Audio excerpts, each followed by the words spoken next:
I don't think it's an excessively controversial statement that EU4 is intended to be played on normal. We don't have access to player statistics, but if I had to go entirely based on vibes, I would say that some people have tried very hard, a couple of really try-hard EU4 enjoyers also mainly play the game on very hard, and quite a few of these people are also very hard enjoyers in single player because they find the base game too easy. With that said, content around the very easy way of playing this game is sparse. That can be due to survivorship bias after all. Saying I played France on very easy doesn't exactly make a good video, but even within normal discourse for the average player, when someone is new to EU4 or Paradox games in general, the suggestion is often to go play an easier country, not to play on very easy. And here I feel like very easy fails at its fundamental goal of making EU4, well, easier to help you learn the game. And hence the rest of the video is going to be a yap fest over why I think that happens, and my opinion on where does very easy for Paradox games, but EU4 more specifically, goes wrong as a learning tool. And before we begin this analysis, we have to get the usual things out of the way. A like on the video appreciated, and a subscription be amazing. Trumpet remains ahead, but we are making good progress ourselves, and the 23k barrier is almost so rapidly approaching. Thank you to everyone who's subscribed already, and I implore you to join me in this grand journey to victory. With that said, let's get into EU4 itself. Right, okay, so here we are in EU4, and the way to find very easy is also not immediately obvious to the new player. When you go to single player, the first thing you're presented with is here are the nations, here's the world, go pick some interesting options to play, and a couple of the highlights. We recommend Portugal, Castile and the Ottomans for beginners. It's not exactly highlighted as an option. To go into very easy itself, you have to go into options and choose your difficulty here, where by default it's set to normal, and you can go and change these to very easy or very hard if you so wish. Now, let's get some good things out of the way. If you do decide to play on very hard, one of the things that Paradox gets right here is that you don't nerf the player, you buff the AI. This means that strategies you learn on very hard aren't inherently too different to strategies you learn on very easy. If, for example, on very hard the player would gain, let's say hypothetically, plus 50% core creation cost, this would change the nature of playing on very hard compared to very easy, and this would massively offset and add an extra learning curve to the game itself. Now, you can do this from a masochistic point of view if you're trying to be evil, and this is something I have done as well. When I made a insane difficulty, I gave the player a whole bunch of debuffs on very hard, but I did that because EU4 makes me suffer and I want to make you suffer. And that definitely sounds like something for a therapist to work out one day, but for now, we can ignore that. With that said, Paradox does not nerf the player on very hard, and the other side effect of this is that it gives you a genuine sense of progression and getting better at the game, because if you do play on very hard and you do succeed, you can then go back to normal difficulty and find the game itself significantly easier, and I think that's a good thing. This is something I will commend. With that said, we're not here to talk about very hard, we're here to talk about very easy, and this is where we're going to have our first issues. So, on very easy, the AI nations are not changed. We're going to get into why there are issues with that decision, for lack of a better word, but the AI plays the same on very easy as it plays on normal. There is a mention here of the AI being more forgiving towards players, and I think that's meant to reference the fact that the AI is less aggressive on easier or higher difficulties, where on high difficulties, it's more aggressive, and it's less aggressive on lower difficulties. But aggressive AI dictates how much it eats the other AI and blobs itself. And I think this is a bit of a weird conversation to have, but I think the AI blobs harder on very hard because it has more tools to allow for blobbing.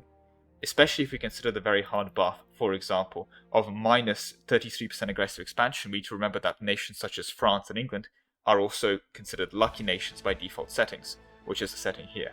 And lucky nations gain a further aggressive expansion reduction of 25%. This pretty much nukes any AE gain by the AI, meaning that they ridiculously expand significantly more. In fact, a lucky nation on very hard literally has a interest per annum reduction of -2, meaning that they are paying 2% instead of 4% on interest on their loans. Like, the amount of buffs that lucky nations on very hard get are ridiculous.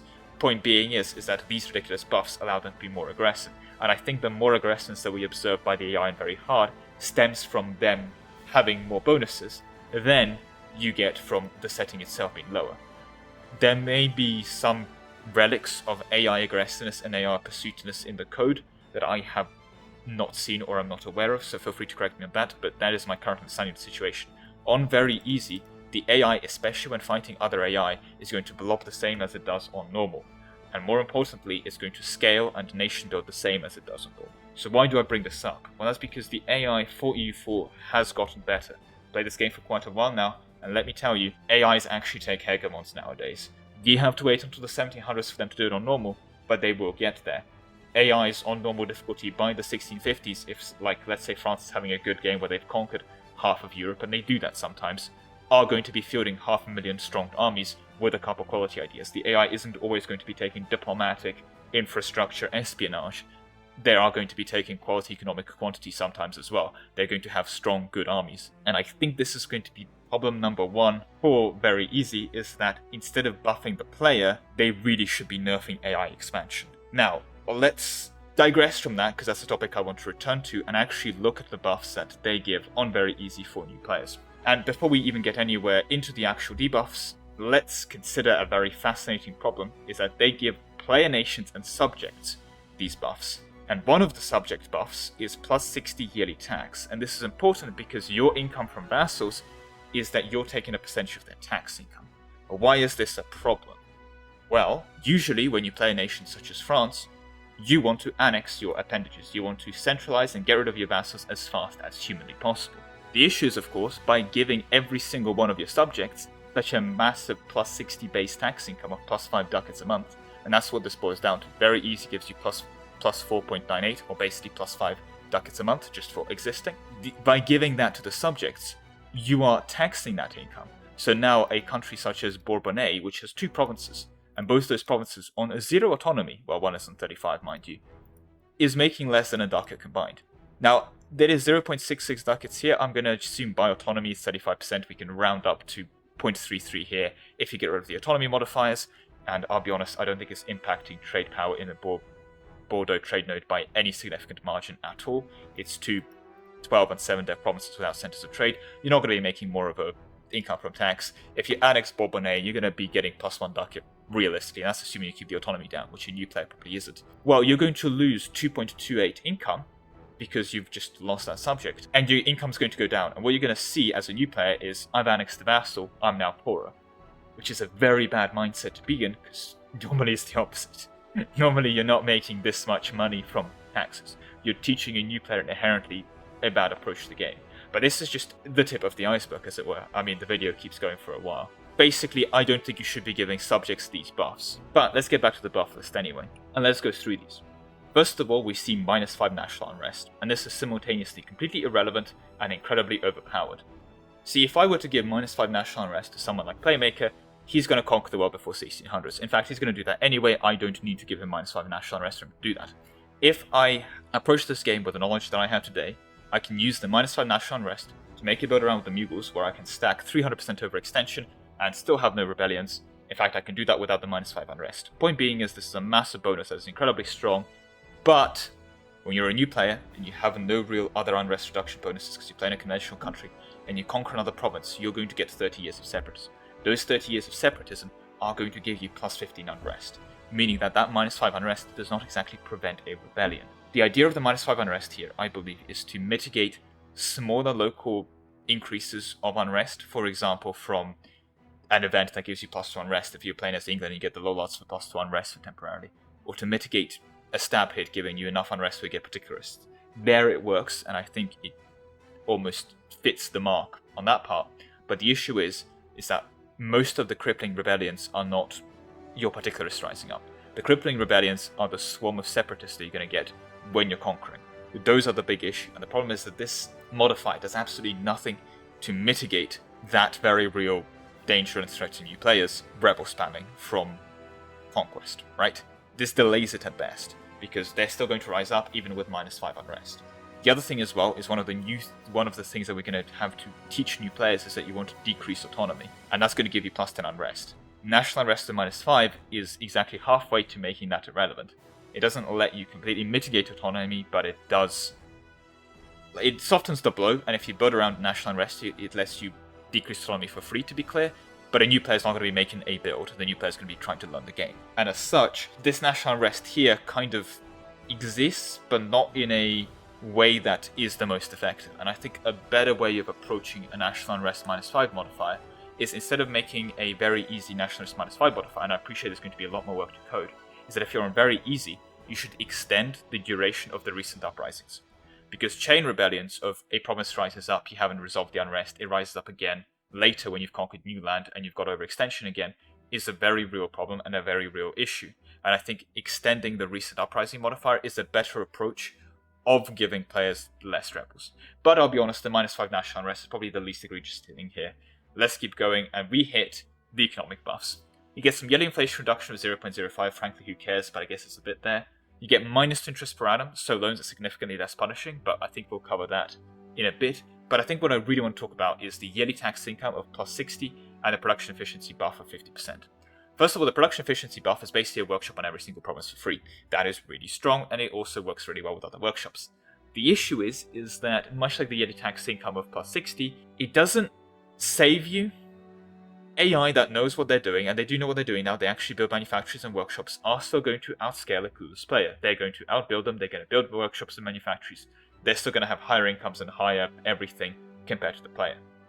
And the issue with the 50% production efficiency is that if you want to play someone small, like if I want to be a new player and I want to play Scotland, for example, that's not going to give me a better economy than England. Meanwhile, a buff like 60% base tax, yearly tax income, that's base, it also runs into the issue where if I'm a new player and I want to play Ottomans on very easy, +5 ducats a month isn't going to save my economy. I'm going to need something like +50 to make up for the fact that I have 60 autonomy everywhere, right?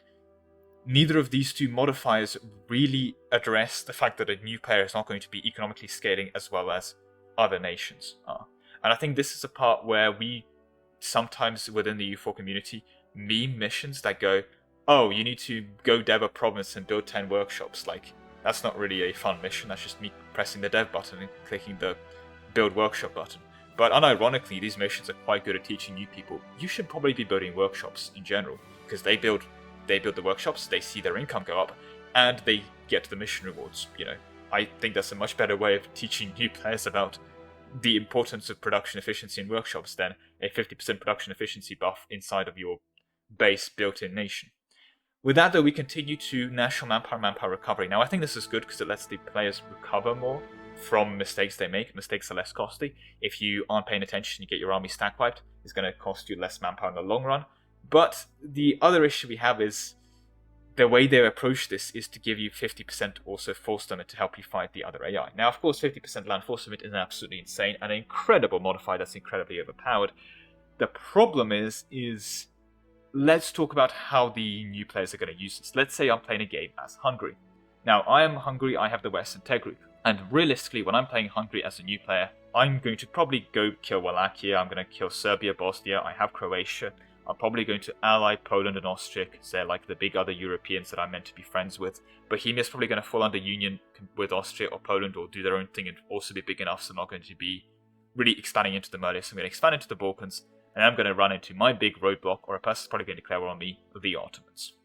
Now, the Ottomans are going to, if I'm a new player on Hungary, outscale me. They're going to have larger armies, especially since as a new player on Hungary, I definitely haven't stopped them killing Byzantium, which is what you should be doing as Hungary, stopping Byzantium falling early on, right? You haven't done that. The Ottomans have Anatolia, they've got Byzantium, they've probably conquered a decent chunk of the Mamluks already, right? They're quite strong, they have a lot of troops. The problem is that even with your plus 50% force limit, that might be enough for you to have equal troops to the Ottomans. And something that a player that's new to the game is going to understand is that I probably shouldn't be outnumbered going into battles. If I have 50,000 Ottomans invading me, I should probably have 50,000 Ottomans fighting me. What I don't think we can expect the new player to understand is the fact that the Ottomans by Militech 6 are going to have new cavalry units, they have plus 5 discipline in their opening ideas, and they have a whole bunch of other Ottoman-specific buffs going for them. The player is not going to understand, for a new player, things like how many combat pips Ottoman Tech 6 cavalry has versus the fact that I didn't get new cavalry on Tech 6 as well, because I just didn't get new cavalry on Tech 6. What's going to happen is you're going to go to battle with equal numbers and get absolutely stomped. And this is where I think it's better, instead of buffing quantity, which is something that players inherently understand, more numbers is scarier, to buff army quality instead. I think that a much better buff on very easy, instead of giving you 50% manpower recovery and 50% land force limit and minus 33% regiment cost, would to say, okay, your army is still the same cost, but instead buff your mill tactics, buff your morale, and you can buff it in a way that scales with time. 20% morale is still strong in 1700s, and it's as it was in the 1444, right? It's still a big buff. 10% mill tactics is still as game-breakingly powerful in the late game as it is in the early game, right? And I think it makes a much better buff than Force Limit, because of what the lessons you're really teaching to the new player are. Now, there are obviously issues with giving you quality buffs, and that is that you're going to get used to the quality buffs in this sense. But we'll get to how to approach this better. I'm just saying that systematically, I think a quality buff makes more sense here. With that, we go on to other things. Our ships are cheaper, who really cares? Our monthly war exhaustion is lower. And to be clear, sorry, the 33% ship cost is absolutely busted. It's absolutely amazing as a modifier, but really, who cares? With that, though, we move on to a couple of the buffs that I really agree with. 10% improved relations is a really good small passive buff that lets you deal with AE less, it decays faster. Plus, dip rep lets you ally people easier, that's good. An extra possible advisor means that you have more advisors and more choices in that department. I think that's good.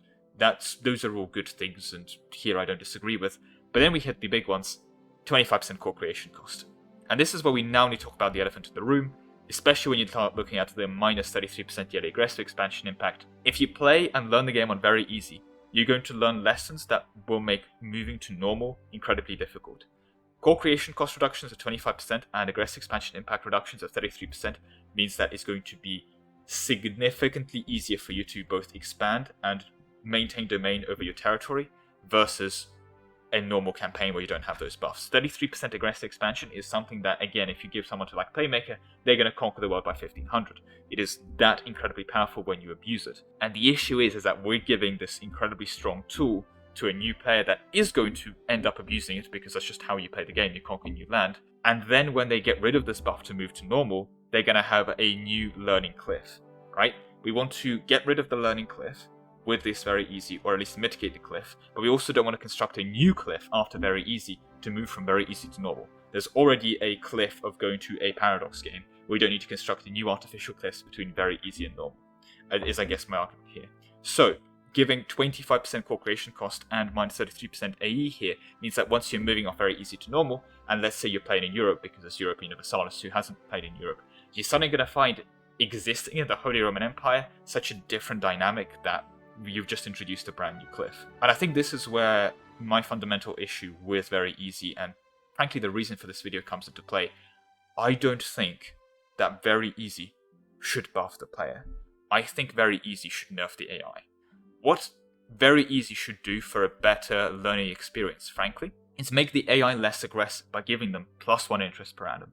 It should take away base tax income from AI nations. If you take away half a ducat a month because you have 1 ducat base of income, it would hurt your subjects if you're playing someone like France, but it also mean that you get less of an economic hit when you annex them.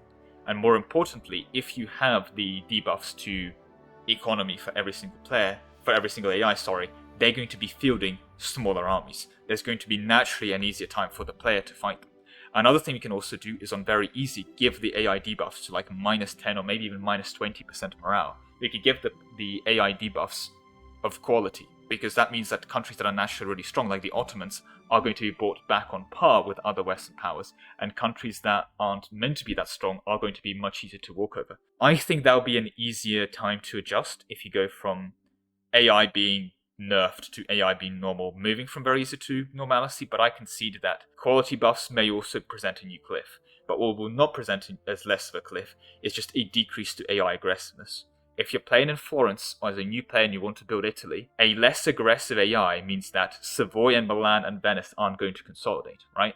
Like again, if you're playing as Florence as a conventional player for EU4, you have to get into Milan and Venice and Savoy, and you have to go into Naples and all those things before someone like Austria and France does. A less aggressive AI, all that means is they're not going to get into your way as much, they're not going to expand.